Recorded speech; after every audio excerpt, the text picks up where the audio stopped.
came through a few rocky patches, got caught once or twice. He weighed 150. There is plus points. But look who's against. You see, Kell's not exactly thrilled either. No, and I can't see Eddie Hearn jumping into the ring. There's a real sense of anticlimax at the end of that one. Well, what a strange night that's been. I don't know, guys. There he is. Yep. But like I said, he's done 12 rounds, made 150 yesterday. Only they know now how much that hurt Kell tonight in them 12 rounds. And I'm glad he got the 12 rounds, because if he would have knocked him out in a round, they wouldn't have known how he really felt here down the straight. And he got caught in that last round, Nick. He got caught in that last round. He did. He got caught a lot, actually, throughout the fight. As much as I'd like to blame, I'm not saying to blame Amir for Amir going off, but I think they could have been doing their own undoing. Now, Kell Brook should win the fight. But, however, if you've watched the fight, then you'll know that Kell Brook is looking real shot. There's different things we have to question, though. Did he drop too much weight? Did he drop too much weight? He weighed in at, what did he weigh in at yesterday? Dag, I can't see it. But if I'm correct, it was around 151 or 150.6 or something like that. Well under the 154-pound limit. Michael Zerafa has won his last 8 fights after losing to Peter Quillen brutally. Back in 2015, I remember doing a whole bunch of research for the Peter Quillen fight. And Zerafa, to his credit, has gotten a lot better over the years. So this is one of those fighters that ironically, not ironically, but I've been covering him for quite some time. Or even if I've only did probably maybe about 8-9 videos on him overall on the channel, still I'm very familiar with like who he is as a fighter. I'm interested to hear the scorecards. Kell Brook was getting hit from the very beginning. The very first few rounds, they were trading jabs.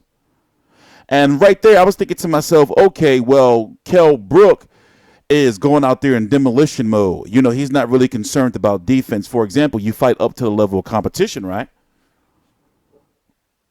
It looks like to me he was more focused on making a statement with weight and getting back down to 147 for the bigger fights, because 154 is pretty much tied up, really, unless he fights Jaime Munguia.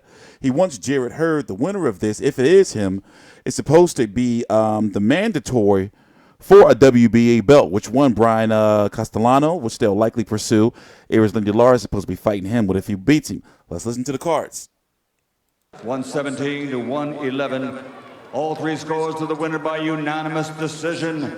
The Fighting Pride of Sheffield, Yorkshire. Yeah, it was never in doubt. It was just a question of how wide it would be. I don't think there's any complaint at all from Michael Zerafa or his camp. Kell Brook, a worthy winner. And that's the big positive to be taken out of this. He'll celebrate with his hometown fans. It will be very interesting to hear his reaction and Eddie I want to hear reaction after this. It is, Nick. Like I said to you, that they'll take some good points out of this in the 12 rounds. Yeah, and you've got to understand as well, Kell, this was an exercise. It was his first fight.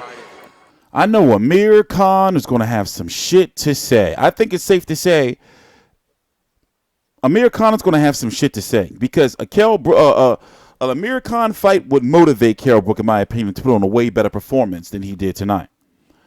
But I think it's also Amir Khan's going to look at this and give him more reason to say, look, Kell couldn't even stop Michael Zerafa. He couldn't get him out of it. You know Amir Khan is going to be talking some shit. He's going to move forward now with the Terrence Crawford fight. And even though Eddie Hearn has to comply, I can tell he doesn't want to do it. And at the final press conference, let's listen to Kell. Let's listen in. But it looks good for them opponents who are running away from me. They might grow a pair now and think, oh, I can take care of him. So every cloud, I suppose. You set very high standards for yourself. Did that fall below those tonight?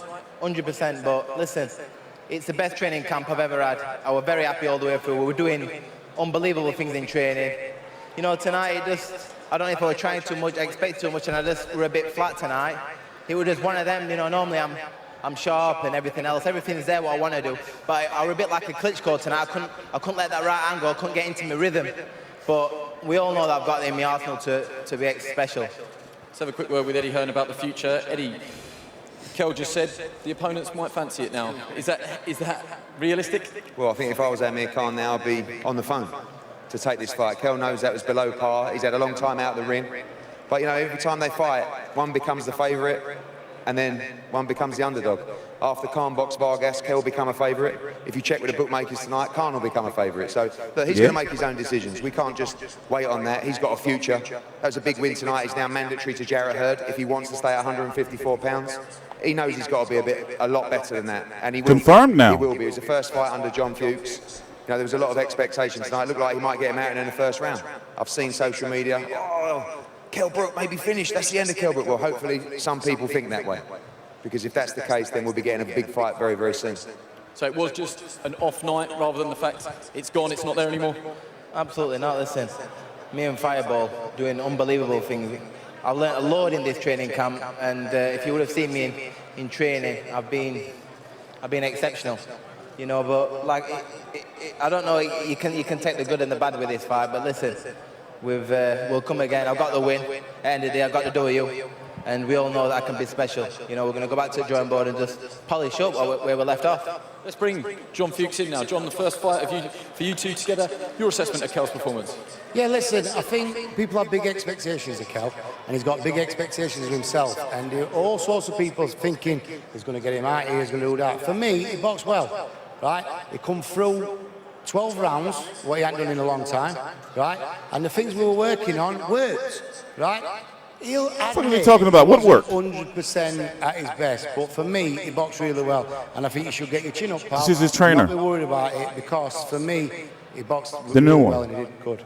If there is any criticism, though, is it that he got hit too much tonight? Got hit more than we're used to seeing you getting hit? Yeah, way for too me, much. The reason he got hit too much is because we're trying too hard.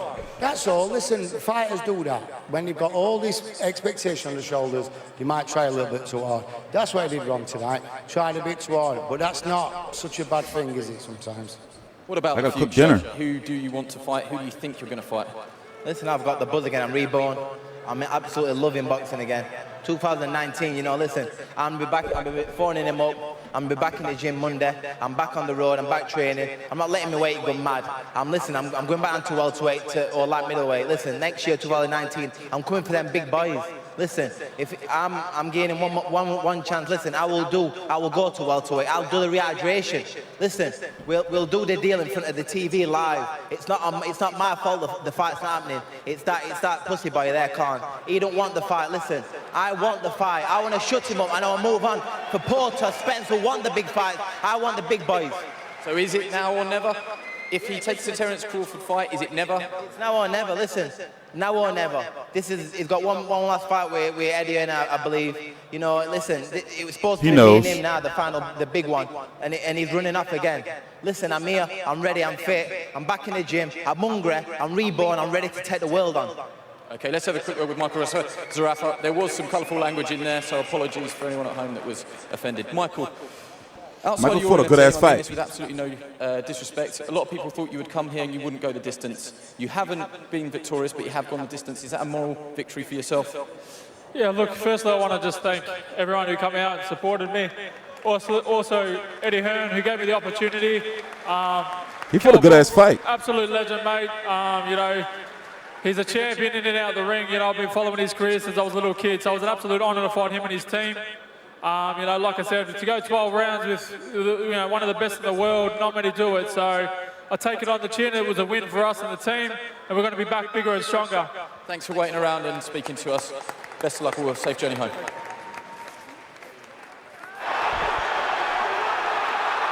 Yeah, as I was saying earlier, Zerafa has gotten a lot better. So obviously, Kell Brook has some issues, and being with a new trainer, maybe that's showing.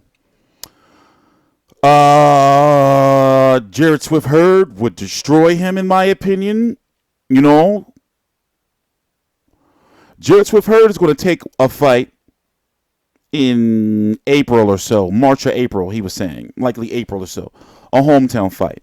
Then he's going to fight Jamel Charlo. If Jamel Charlo wins on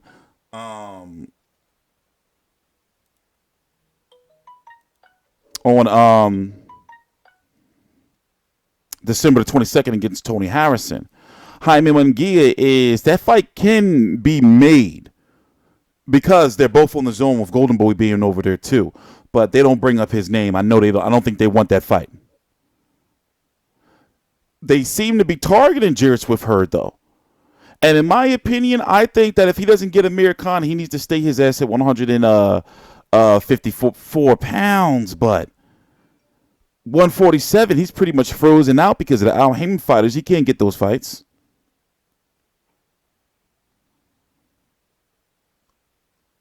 What if March is too soon, though? But what if Eddie Hearn pulls a power move, and what if Top Rank gets Kell Brook? Crawford, Kell Brook. How do you feel about that? What if they can pull that off?